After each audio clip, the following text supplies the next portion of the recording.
RCR presenta Perú 2030, programa sobre la reforma del Estado, la descentralización, la modernización de la gestión pública, el desarrollo regional y local en el marco de los 17 Objetivos de Desarrollo Sostenible de la Agenda 2030. Información, entrevistas, análisis y debates.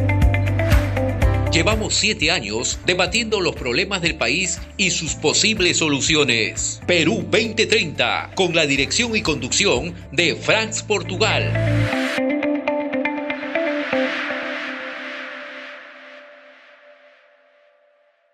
Nuestro invitado de hoy día es Vicente Sánchez, abogado, experto en neurociencias, liderazgo y comportamiento humano, coach empresarial y analista político. Bienvenido, Vicente.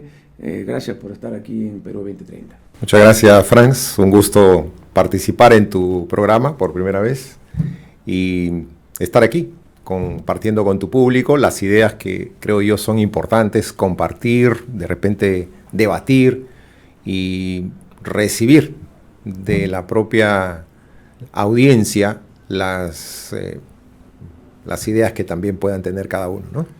Muy bien, Vicente, dime, ¿han visto la presentación que hemos hecho de Vicente? Me gustaría que nos expliques un poco, ¿no?, esta particularidad de tu orientación en el campo profesional. Yo soy abogado, soy egresado de la Pontificia Universidad Católica del Perú. Mi especialidad ha sido liderazgo. Mi maestría es en gerencia pública. Soy fedatario privado con especialización en informática y mi especialización más reciente, desde la pandemia en realidad fue así, desde el 2020, ha sido el tema de las neurociencias aplicadas, ¿no? Entonces también soy coach empresarial, asesoro empresas para mejorar su desempeño interno, trabajo de grupos, habilidades blandas y capacidades de las personas para asumir posiciones de liderazgo. Entonces, a partir de ahí, de esta vinculación con tantos temas, el conocimiento del cerebro, por ejemplo, que es muy importante, parece inevitable, pero se va hacia las fronteras políticas, ¿no? Entonces ahí es importante también tener una opinión. Creo yo que uno debe ser un ciudadano activo. Por supuesto que lo más importante para uno es el trabajo profesional, digamos el bienestar personal, pero es inevitable estar atentos al panorama político porque nos afecta permanentemente, ¿no? Y a veces en grado sumo genera preocupación en la gente. Temas como por ejemplo la seguridad ciudadana, pues nos afectan no solamente racional sino emocionalmente. Entonces es importante que podamos conocer y establecer unas ideas. Entonces en ese campo ya viene a ser el campo del análisis político y pues con todo gusto nosotros también hemos tratado de conocer, de establecer algunas ideas y estamos aquí también para compartirlas.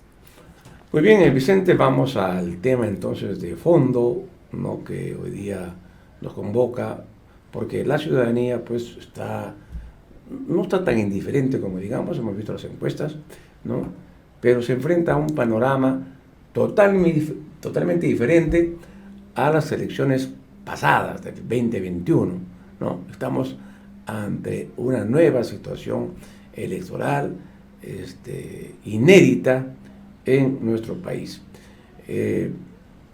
Ahora bien, esta incapacidad que hemos visto en formar alianzas sólidas de los 43 partidos que están en carrera electoral muestra una debilidad de los partidos, o tú crees más bien es una estrategia calculada de las cúpulas para mantener sus cuotas de poder, ¿no?, en un Congreso que será fragmentado y que es más fácil de esa manera controlar, ¿no es cierto?, el poder en el legislativo? ¿Qué crees tú que habría pasado? Yo creo que hay una crisis de muy larga data. Estamos ya renovando congresos continuamente Y lo que debería ser un círculo virtuoso de renovar líderes, renovar gobernantes, que nos puedan llevar a mejores logros, lo que tenemos cada 5 años es un continuo deterioro de la representación política y cada vez parecen peores los congresos. Entonces, digo yo, creo que es una pregunta que se hace cualquier persona. ¿Estas elecciones van a asegurar una mejor representación política? Yo creo que no. Si hacemos la secuencia, lo que se viene, me atrevo a decir, sin ser pitonizo ni adivino, que va a ser peor. Tenemos también un sistema político que ha cambiado. El año pasado se ha aprobado una constitución con cambios sustanciales y básicamente esos cambios significan que los políticos son prácticamente los dioses del poder en el Perú, son intocables y no se les puede ni siquiera controlar, ni siquiera la ciudadanía puede, durante el gobierno va a participar con sus opiniones y va a ser escuchada la ciudadanía. No hay nada de eso. El día de abril hacemos nuestro voto y ellos nos van a decir, tú ya votaste, te olvidas del país. Eso lo dirigimos nosotros. Y eso no es correcto porque hay una frase que dijo Abraham Lincoln, estamos en el gobierno del pueblo, por el pueblo y para el pueblo. Esa es una democracia. Entonces creo yo que hay una partidocracia, hay una clase política que prácticamente ha renunciado a gobernar con ética, a gobernar para desarrollar el país y solo está pensando en sus beneficios personales inmediatos. De esa manera no podemos continuar.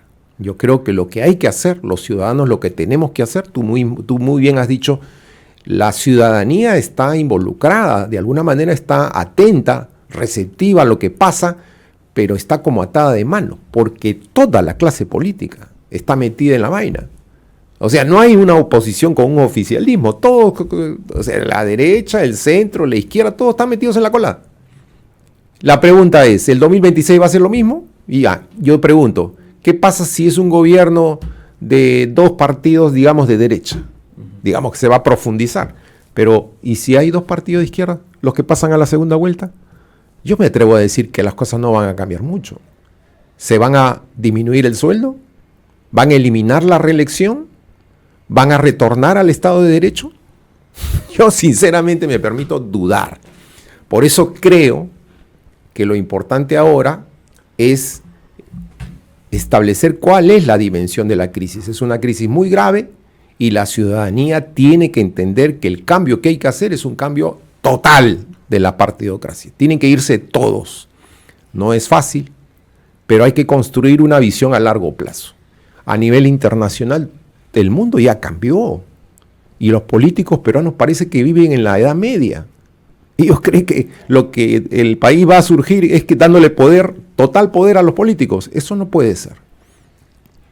La ciudadanía, y con esto, digamos, cierro esta parte de tu pregunta, debe recuperar el poder político, porque una democracia consiste en el gobierno del pueblo, no es el gobierno de los políticos.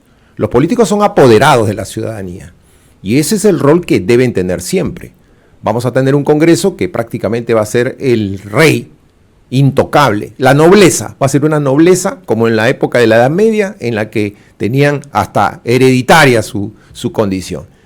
Hay nepotismo, hay corrupción, entonces quieren elevarse el sueldo y elevarse. Es algo que ya no puede continuar. Eso es lo que creo yo, que se trata de la magnitud de la crisis y de lo que debemos nosotros los ciudadanos entender.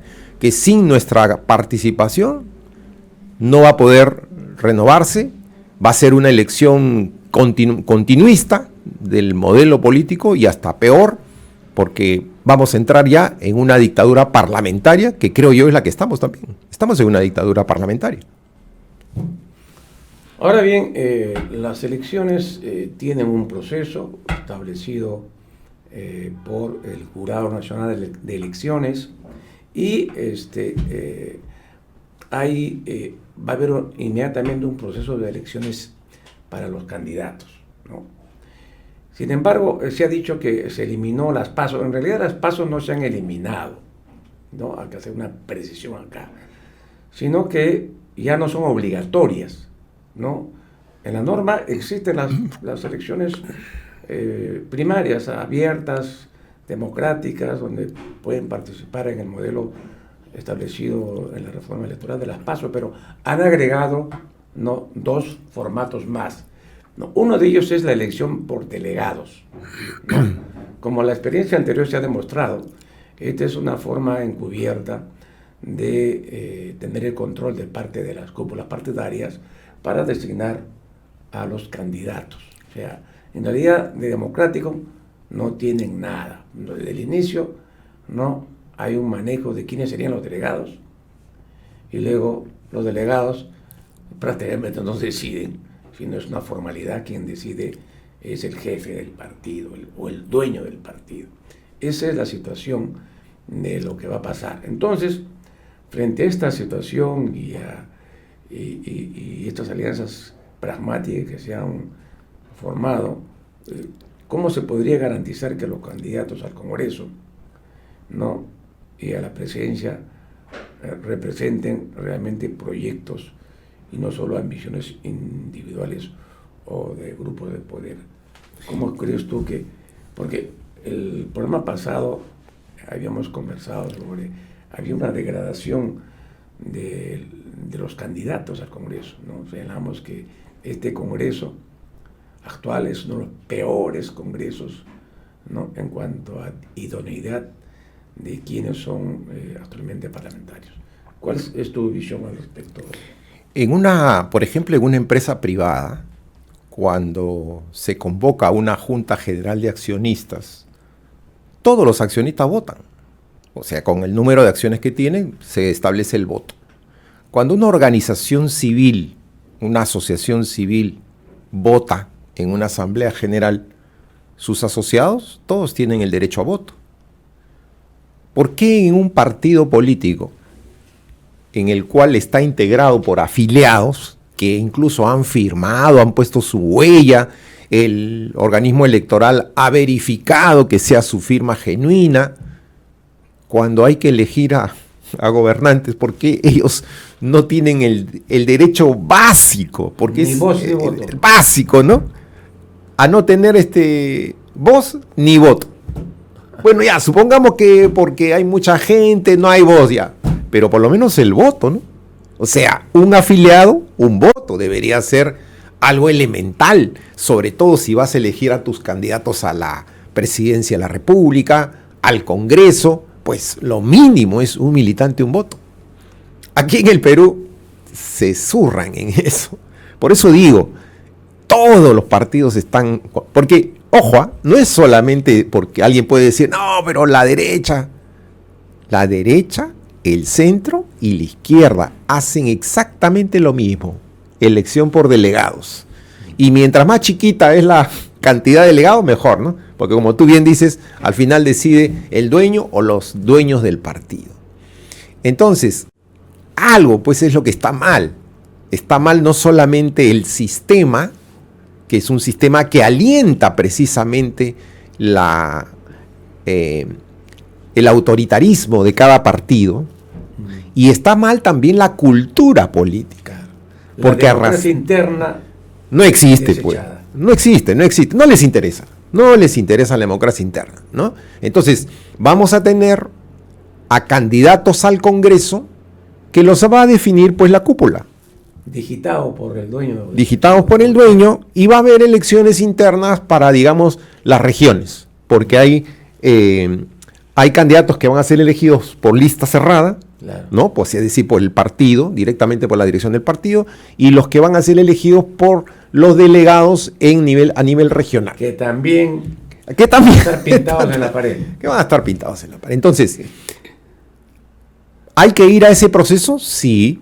O sea, sería absurdo también decir, no, que estas elecciones no sirven. No, yo creo que lamentablemente la ley lo estableció. Sería un error, ¿no es cierto? Pero al mismo tiempo, si tú solamente participas y no explicas esta crisis más profunda y no das una salida a cómo resolver esta crisis más profunda, en el fondo estás legitimando pues un cambio constitucional como el del año pasado, que no se ha hecho sin consultar a la gente.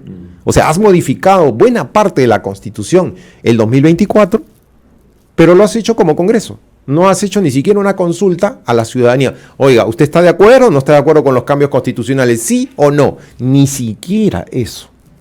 Entonces, pues, la crisis de representación política se va a mantener entonces, ¿no? Porque en esas condiciones, tal como está la normatividad electoral, no permite que la crisis de representación política no continúe. Ahora bien, ¿qué va a pasar si el voto de protesta, ¿no? Ocurre que es bastante grande en el país? La semana pasada más o menos el 30%, creo que un poco más del 30%, votaron o no votaron, ¿no? O votaron en viciado blanco. O sea, no, entonces eso disminuye obviamente la legitimidad de los candidatos que entran a jugar en ese menor porcentaje de la población, ¿no? Entonces, ¿cómo tú ves este problema que se presentaría, ¿no? Posiblemente hay un presidente electo con menos del 15% de apoyo efectivo y lo mismo va a pasar en el Congreso, o ese mecanismo va a hacer que se concentre, ¿no es cierto?, la representación en el Senado, por ejemplo, porque como ya le hemos señalado, ¿no?, el Senado tiene dos tipos de senadores.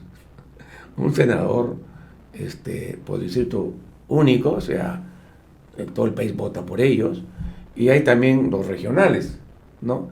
Cada región vota por un senador, ¿no? O sea, la mitad, más o menos la mitad del Senado tiene doble representación, y en unos casos el Senado, los representantes del Congreso, tanto el Senado como diputados, son del mismo origen, departamental, lo cual obviamente es un absurdo, ¿no? ¿Cómo ves esta situación, Vicente? Yo creo que sería muy interesante que nos pudiéramos de repente en un cuadrito, ¿no? Sacar una matemática simple nada más. Uh-huh.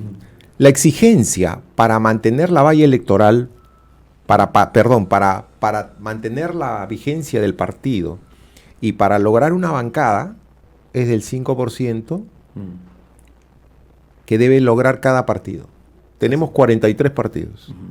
Si cada uno lograra el 5%, ya nos pasamos del 100%. Claro. ¿Sí o no? Claro. Entonces, máximo, vamos a hacer un cálculo nada más, 5% cada uno tendrían que ser 20 partidos. Los que llegaran. O sea, ahí nomás ya... Teóricamente hablando. Claro, ahí nomás ya hay fuera 40 y tantos, 20 y tantos, ¿no? Claro. Que son 43, digamos. 23. 23 están afuera. Ahí nomás, en número matemático simple, sin necesidad de ir a la elección.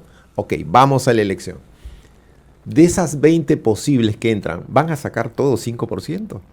Imposible. Imposible, ¿no? Imposible. Porque hay muchos desconocidos, la gente ni sabe, la gente va a conocer algún símbolo recién, o varios símbolos recién cuando tenga la boleta de elección. Eso es cierto porque, por ejemplo, te cuento, Vicente, que al día de ayer un amigo de Arequipa me llama y me dice, hoy un agente del partido X vino a conversar conmigo y a hacer una serie de propuestas. Como yo tengo cierto nivel de representación, sectores populares, me vinieron a convencer que participe, ¿no?, en su partido. Y ya, pero ¿qué partido le digo? Entonces me dio un nombre, entonces chequéalo, me dice. Entonces yo entré al jurado. Y existía. ¿No? Al directorio de partidos que hay en el jurado. Claro, claro. ¿No? Y no encontraba el nombre. Entonces le volví a decir, oye, dame el nombre exacto, ¿no? Del partido. No del partido. Imagínate 43 ¿no? partidos. Entonces me dio el nombre exacto y lo ubiqué, finalmente, ¿no? ¿Qué partido es ese, no? Entonces, con esto quiero decir, con una anécdota quiero decir que ni nosotros que hacemos el seguimiento de todos los partidos, tenemos el directorio de todos los partidos, ¿no es cierto? Hacemos análisis, publicamos algunos artículos sobre este tema. Nosotros mismos, imagínate un ciudadano común y corriente, claro, que ve un listado de partidos 43 y no tiene ni idea pues, de quién es. Bueno, ¿y por quién voto? No, a menos que haya habido una campaña pues feroz de algún partido y uno tenga la recordación. ¿Cuál es el nombre exacto del partido por el cual tendría que votar? Pero sigamos con este ejercicio matemático. Ya mira, ya han muerto 23 partidos fuera, ¿no? Simplemente con el 5% que deben alcanzar. Ya, vamos a la votación real. En la votación real, pues 1, 2, 3, 4, 5, 6%, así, ¿no? El tercer elemento es que hay una atomización. Todos los analistas reconocen que está atomizado. No hay un par de partidos que tenga 30-30 y el resto abajo. No hay. Ni siquiera el fujimorismo, que en su momento llegó a tener 70 y tantos congresistas. Entonces, estamos hablando, a ver, supongamos de un 15% promedio, ahora, ¿no? La elección a abril puede cambiar las cosas, pero ahora hay, digamos, 15%, y esto es, creo yo, ya, imagínate 15, 14, hasta 5%, pues serán ¿cuántos? 4, 5, 6. Sí. Todos los demás menos del 5%. Todos esos... Toda la gente que vota por esos, digamos, ya, 5 partidos menos 23, que menos 20 que habían quedado ya. Estamos hablando que son de los 38 partidos que van a quedar fuera, la gente que va a votar por ellos, su voto no va a valer, porque no llegan a la valla electoral. Entonces, toda esa votación desaparece en favor de los que superan la valla. Eso se comen toda la bolsa de los congresistas, de los diputados y senadores que existen ahora. Claro. 190, creo yo, ¿no? Total, sumando. Son, claro, 60 más 130. 130, 190. Es decir, la votación que va a hacer la población no es que va a ser más representativa porque haya menos votos nulos. En la práctica, los que pasen la valla, que sean entre 5 a 8, digamos, no va a ser más, estoy seguro de eso. Entre 5 y 8%. Entre 5 y 8 partidos. Entre 5 y 8 partidos son los que pueden pasar la valla. Claro. Esos son los que se van a comer toda la bolsa de los 190. Claro. Además, con un bajo porcentaje. A eso voy, porque está todo atomizado, claro. Pues con 14%, porque con 10%. Todos los votitos de todos los demás quitan, pero no logran pasar la valla. Entonces, mi pregunta es con respecto mi respuesta con respecto a tu pregunta es, yo digo, ¿por qué el voto nulo, la gente y los políticos sobre todo dicen que no vale? Porque si la gente quiere votar nulo, es porque está rechazando el sistema. Claro. Es una opinión política, decir no me gusta ninguno, no quiero votar por ninguno. Entonces yo creo que hay que darle valor también al que quiere votar nulo. Yo sí le diría a tu público, no voten en blanco. Porque simbólicamente... Porque todo puede pasar ahí a la hora del conteo. Claro, porque simbólicamente si hay un 30% de voto, no voto, y que es un acto de protesta, pues sería más representativo que los porcentajes de los partidos. Totalmente. O sea, te está dando una demostración. Claro, la ley dice que para anularla, para repetir la elección, tiene que ser el 50% de votos nulos. Sí. Es muy difícil llegar, pero si un país tiene 30% de votos nulos, o no han votado, o que no han votado, o que no han ido a votar, o han votado en blanco, estás hablando de una crisis muy seria. Y entonces ese resultado... Está en cuestión la representación. Debe tener un impacto. Y entonces yo digo, los jóvenes deben salir en representación del voto nulo, si consideran que esa es una opción, y decir, nosotros pedimos el voto nulo y valoramos que la gente vote nulo para que estos entiendan. De repente voto nulo en la primera vuelta, ¿no? Cosa que en la segunda ya dicen, ok, ya nosotros, a ver, ¿quién va a recoger nuestras opiniones? ¿Cuál de estos dos que van a pasar a la segunda vuelta va a recoger nuestras opiniones? Porque yo pregunto, esos dos que van a pasar a la segunda vuelta, ¿alguno de ellos va a anular la reelección congresal? ¿Por qué no hay reelección a presidente consecutiva, estamos hablando, ¿no? ¿Por qué no hay reelección a gobernador? ¿Por qué no hay reelección a alcalde y sí hay reelección a congresista? Pero aunque está demostrado, y eso que enseñarles a los señores congresistas actuales, que el voto de reelección de congresistas históricamente es pequeño, no llega al 10%. Pero aún así han aprobado la reelección. Sí, pues. Y quieren, lo que tú has dicho al comienzo, quieren hacer campaña siendo congresistas y que no se les sancione. Ajá. Como ellos hacen las leyes, quieren aprobar una ley que no se les sancione porque hagan campaña. Entonces, ahí está pues los resultados de la reelección. Esa es la corrupción de la reelección. Ahora, ¿por qué no aplicamos, por ejemplo, como en países como Suecia? En Suecia el Congreso es una institución mínima, pero muy representativa.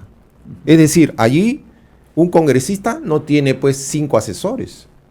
Un grupo, una bancada tiene 2, 3 asesores que son los que hacen los proyectos de ley. Tienen un personal de apoyo y nada más. O sea, su remuneración también está totalmente establecida, limitada. No es que ellos pueden aprobarse el aumento de sueldo. O sea, ahí realmente creo yo se trata de un Congreso representativo, pero al mismo tiempo económico, ahorrativo, que no es un cáncer al cuerpo social como el que tenemos ahora. Entonces tenemos que ver también que hay opciones en otros países que regulan el funcionamiento del Congreso. Y yo estoy por esa línea.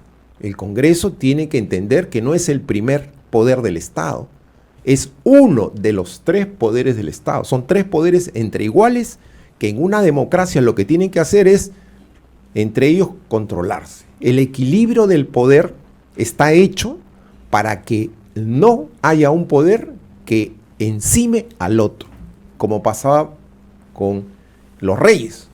Y precisamente por eso nace la Constitución, nace el Parlamento y la Constitución, la Carta Magna en Inglaterra, porque quieren limitar el poder del gobernante.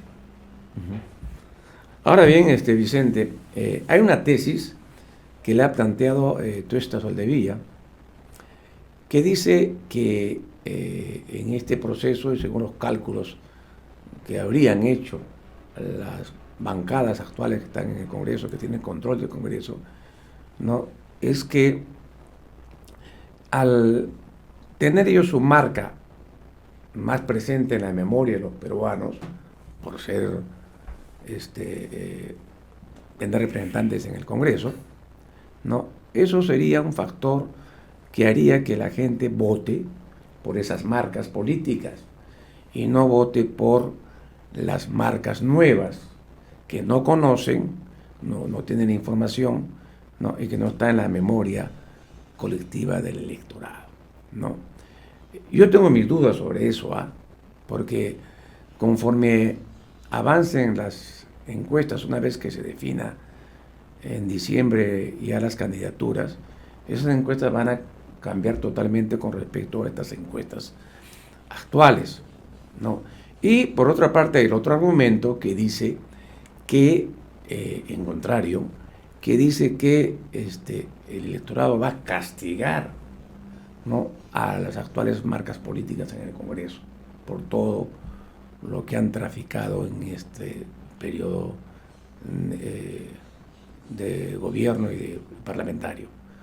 ¿Cuál es tu posición frente a este punto? En neurociencias, que es el conocimiento del cerebro, en cuanto al aprendizaje, se ha estudiado el tema de la memoria y el aprendizaje.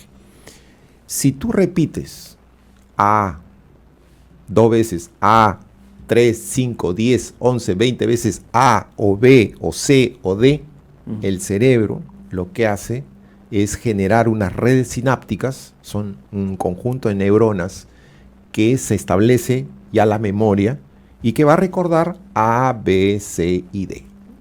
¿Qué pasa con los nuevos que son X, Y y Z? Las marcas nuevas. Las marcas nuevas, ¿no? Ajá. X, Y y Z. Si no aparecen X o Y, la gente no lo recuerda. En ese sentido, la ventaja es de quien es recordado. Pero tú tienes un lado del cerebro, el aprendizaje y la memoria. Pero hay otro lado, que es el factor emocional. Cuando la letra B grande, es asociada a una emoción negativa, como la ira, como el desprecio, como la cólera, porque, la desconfianza. Porque son mochasueldos, porque son corruptos, porque quieren reelegirse. Entonces, cuando se asocia la letra X, la letra B, C o D o A una emoción negativa, la reacción de la persona es rechazar. Entonces, en realidad, lo que sucede en el cerebro humano es que si tú lo recuerdas una y otra vez, se te va a quedar en la cabeza esa letra. Pero si esa letra está negativa. Está asociada de manera negativa, te va a quedar también esa memoria negativa. Por lo tanto, ¿qué tienen que hacer los nuevos? Es ingresar a ser más conocidos una y otra vez. Y a recordarles ese tema. Claro. ¿Por qué? Ahora, ¿qué pasa también? Ahora la gente ve menos televisión, ya no lee periódico, ya no lee, o sea, va por los medios alternativos, va por las redes sociales. El boom de las redes sociales es hoy, o sea, ¿tú crees que la factura política de este Congreso, de estos partidos en el Congreso, se la va a pasar el electorado, no tengo la menor duda. Va a sancionar? O sea, digamos, la gente ve por la calle a un congresista o lo identifica, porque ahora se pone su gorrito, se va con su casaca, ya se esconden. Pero si la gente reconoce en la calle a un congresista, las muestras de rechazo, de desprecio son muy grandes. Claro. Entonces, tú te imaginabas, por decirte, en la época de los 80, que a un congresista, no sé, por decirte... Lo pifiaran o abuchearan. Claro. Nada que ver. No, o sea, eran lo más politizado, la gente más politizada. No, o sea, ahora... Lo saludaban. Ahora le tiran. Como ha ocurrido recientemente en Arequipa. ¿Con quién se quiere la gente tomar un selfie? Con un jugador de fútbol, con una actriz, con una persona, con un influencer. Claro. Entonces los políticos han perdido total conexión con la comunidad. Sí. Yo decía, y no quieren salir de eso. Yo decía como tesis para el próximo, como pronóstico, que solamente van a sobrevivir 2, máximo 3, partidos políticos de los que están en el Congreso, y los demás van a desaparecer del escenario político. Ahora bien, pero permíteme, Franz, si eso sucede y con este nuevo Senado, que es prácticamente el dueño del país, o sea, en el campo del poder político, ¿va a cambiar algo? O sea, supongamos que sean 3 de los que queden. Esos 3 ¿tú crees que van a hacer un pensamiento renovador, actualizado, o si van a contemporáneo? Mayoría, hay que pensar. Incluso si no tengan mayoría, sino que sean minorías, van a estar jodiendo, pues. Golpeando. Nuevamente en la inestabilidad, de repente ni siquiera reconocen las elecciones. Es decir, no hay ninguna garantía. Entonces, a eso voy, que estamos en una crisis de la partidocracia completa. Entonces, lo que tiene que haber es un pensamiento a largo plazo. Obviamente tenemos que participar en las elecciones, no como candidatos, obviamente. Ahora, Vicente, el tiempo ya nos está ganando. Increíble, bueno. Se pasa rapidito. Increíble. Quizás esta sea la última pregunta. Es el rol del sur andino. ¿Cómo crees tú? Bueno, el sur andino prácticamente ha puesto presidente, ¿verdad? O sea, el sur andino se dice que vota en bloque por una alternativa, y una alternativa de izquierda, no de derecha. ¿Cuál crees tú que va a ser el comportamiento del sur andino en estas elecciones 2026? A mí, bien difícil la pregunta. Yo te diría que mira Bolivia. Bolivia hace 4 o 5 años el MAS barrió. El actual Congreso, el que está por irse, es un Congreso mayoría más del MAS. Ahora el MAS, que es de izquierda, ha tenido el gobierno pleno del país que es nuestro vecino, el MAS ha sacado ¿cuánto? 3.1. Claro, ha desaparecido de la escena política. Desaparecido. Ha sido castigado por el voto ese popular. electorado que por 20 años ha sido fiel al MAS y a Evo, simplemente han dicho, ya basta. Basta. Sí. ¿Y por dónde se ha ido? Han votado por Andrónico Rodríguez, que era una alternativa y que, bueno, ha sacado creo 8%, me parece, ¿no? Se ha ido por alternativas políticas, ideológicas, de derecha y de centro derecha, que es la que ha ganado, y de derecha. Entonces, paso a Puno hacia acá. ¿Es que siempre hay un sur rojo? Yo me temo que no. No lo voy a negar. Y además, Pero es un sur andino que sale a las calles. sí, claro, Protesta, claro. ha puesto los muertos. Ha puesto los muertos en Ayacucho, O sea, y en Puno, ¿no? No es cualquier electorado. O sea, tiene sus particularidades, ¿no? Y por eso la incógnita, ¿qué va a pasar con el voto del surandino, ¿no? Entonces, pero lo que te he querido demostrar es que hay como esa realidad boliviana actual ya, que ha cambiado con la elección del domingo pasado. Eso es como un espejo, ¿no? Claro. A ese surandino rojo. Que además ahora tiene una frustración política, porque por quien votó, pues está en Barbadillo, pues en la suite presidencial de Barbadillo. Claro. Además. Entonces yo lo que creo es que tiene que darse una renovación completa. Tenemos que hacer a un lado a todos los partidos. O habría que ver Y de que renovar de repente, completamente. si algún candidato de la izquierda o de la izquierda centro se perfile, ¿no? Y pueda jalarse todo ese voto, podría ser una alternativa. Pero eso depende de varios factores, ¿no? En Bolivia, por ejemplo, mira, ha salido la lista ganadora con un candidato a vicepresidente que fue un policía boliviano que denunció la corrupción de la policía, de los oficiales bolivianos de la policía.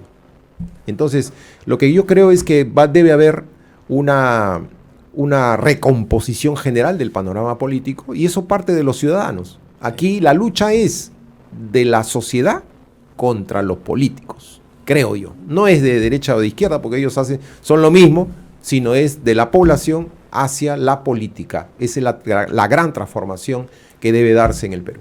Muy bien, hemos llegado pues al fin del programa de hoy de Perú 2030 en RCR. Hemos estado pues en una conversa con Vicente Sánchez sobre la situación y perspectivas que eso nos presenta en las elecciones al 2026. Muchas gracias, Vicente, por estar en Muchas gracias, Perú 2030. Franz. Encantado de estar en tu programa. Y con ustedes, amigos, nos vemos pues el próximo sábado, como siempre, a las 11 de la mañana con un nuevo debate sobre los problemas del país y sus posibles alternativas. Muy buenos días y buen fin de semana. RCR presentó Perú 2030. Retornamos en nuestra próxima edición con más información, entrevistas, análisis y debates sobre los problemas del país y sus soluciones. Perú 2030. Maestro, maestra.